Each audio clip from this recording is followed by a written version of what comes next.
I'm Father Louis Guardiola, and I entered religious life with the Fathers of Mercy July 31st, 1996, so that will be going on 24 years in July 31st.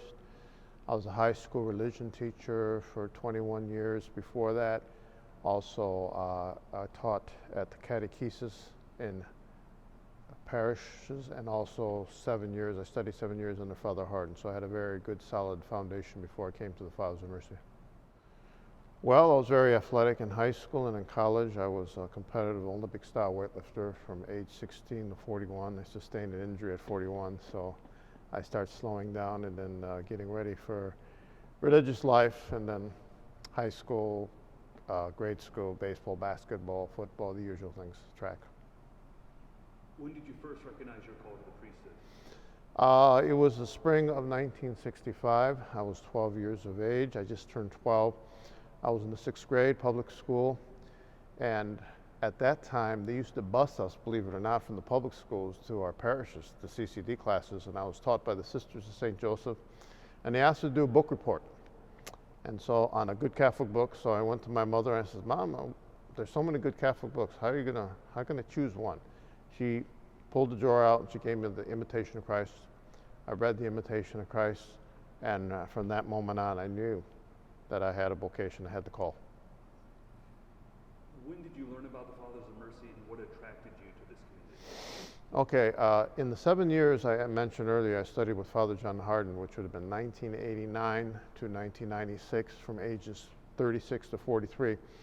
Father Hardin always spoke highly of the Fathers of Mercy. Father John O'Brien was the head of our community many years ago, and he's also head of the Institute of Religious Life, what a lot of people don't know, back somewhere in the 80s or 90s, somewhere in there. And he spoke very highly of the community, and I had taught a number of years by then, of course, on high school and grade school level, and I was ready to make a transition from teaching into preaching.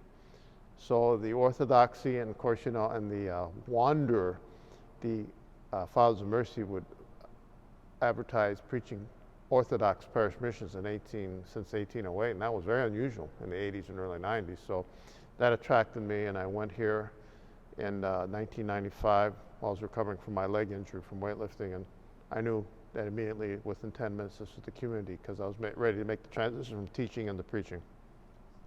What do you love the most about your religious vocation? The Charism of Mercy. That's why I entered the Fathers of Mercy, the Charism of Mercy, and preaching in the merciful vein. I mean, not to say that there is not a hell, deny hell. I mean, certainly there's a hell, and unfortunately there are people there, but the preaching in the merciful context that yes, there is a hell, but you don't have to go there, and the church gives you the means through the sacraments, and especially through the Eucharist and through our baptism and many other things to prevent us from falling into hell. What advice would you give a young person considering priesthood or religious life? Well, first of all, to discern if you have a vocation to priesthood and religious life. And then there's a call within the call. What kind of religious life? And that would depend on your own innate gifts and talents.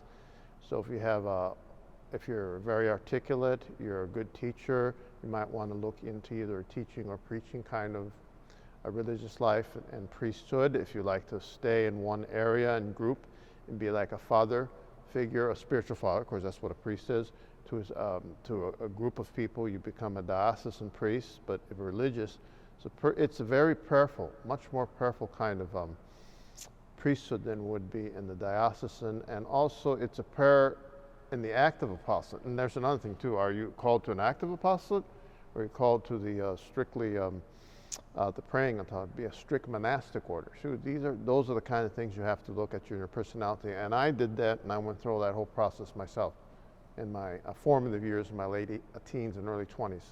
Okay, whenever I speak to the fellows, I say, look, I'm 67 years old, and I've been on the road for 20 years.